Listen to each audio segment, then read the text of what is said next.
നമ്മൾ നിർത്തിയിട്ടിരിക്കുന്ന വാഹനം right indicator ഇട്ട് റൈറ്റ് മിറർ നോക്കിയിട്ട് എടുക്കുന്നത് അല്ലേ. അപ്പോൾ എനിക്ക് മുന്നിൽ തടസ്സമില്ലേ ഫ്ലെക്സ്, ഇത് മുന്നോട്ട് പോയി കഴിഞ്ഞാൽ അതിൽ തട്ടും, മുന്നോട്ട് പോയി കഴിഞ്ഞാൽ അതിൽ തട്ടും. ഈ ഫ്ലെക്സ് എനിക്ക് ഇപ്പുറത്തേക്ക് വരണമെന്നുണ്ടെങ്കിൽ ഈ പോയിൻ്റ് ഇല്ലേ, ഈ പോയിൻ്റ് ഇപ്പുറത്തേക്ക് വന്നാൽ മാത്രം മതി. കണ്ടോ, വന്നു, തിരിച്ച് കറക്കിയാൽ പിന്നെ അവിടെ മുട്ടില്ല. പക്ഷെ വാഹനം എടുക്കുമ്പോൾ റൈറ്റ് മിറർ നോക്കി എടുക്കണമെന്നേ ഉള്ളൂ. അപ്പോൾ ഇതുപോലെ തന്നെ എല്ലാ തടസ്സങ്ങളും ഈ റൈറ്റ് കാണുന്ന ഈ ഒരു ഭാഗവും മുന്നിലുള്ള തടസ്സം വന്നു കഴിഞ്ഞാൽ അതിൻ്റെ ഇപ്പുറത്ത് നിന്നാൽ ആ തടസ്സം വരുന്നതിൻ്റെ ലെഫ്റ്റ് സൈഡിൽ നിന്ന് കഴിഞ്ഞാൽ പിന്നെ അതിലും ഇരിക്കത്തില്ല. ഇത് റൈറ്റ് സൈഡിൽ നിന്നാലും അതിലും ഇരിക്കത്തില്ല.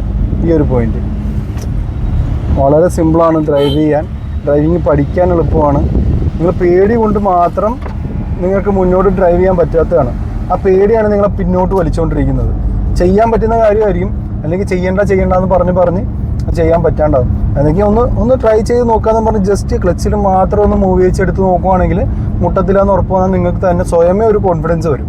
പിന്നെ അത് പേടി എന്ന് പറഞ്ഞ സംഭവം ഓടിക്കാതെ മാറത്തുമില്ല. ഇവിടുന്ന് ഞാൻ റൈറ്റ് ഇൻഡിക്കേറ്റർ 100 മീറ്റർ അകലെ വെച്ചിട്ട് അവിടുന്ന് എനിക്ക് ജംഗ്ഷനിലേക്ക് വളയ്ക്കണം. ഞാൻ തേർഡ് ഗിയറിലാണ് പോകുന്നത്.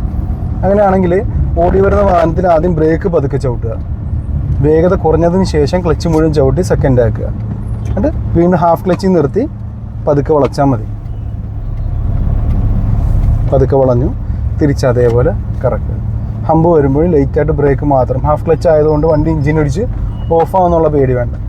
വീണ്ടും പതുക്കെ ആക്സിലേഷൻ കൊടുക്കുക. ഇപ്പോൾ ക്ലച്ചിലൊന്നും ഞാൻ കാല് വെച്ചിട്ടില്ല. മുന്നിൽ തടസ്സം വരുമ്പോൾ ലൈറ്റായിട്ട് ബ്രേക്ക് മാത്രം ചവിട്ടി വേഗത കുറച്ച് പോവുകയാണ്.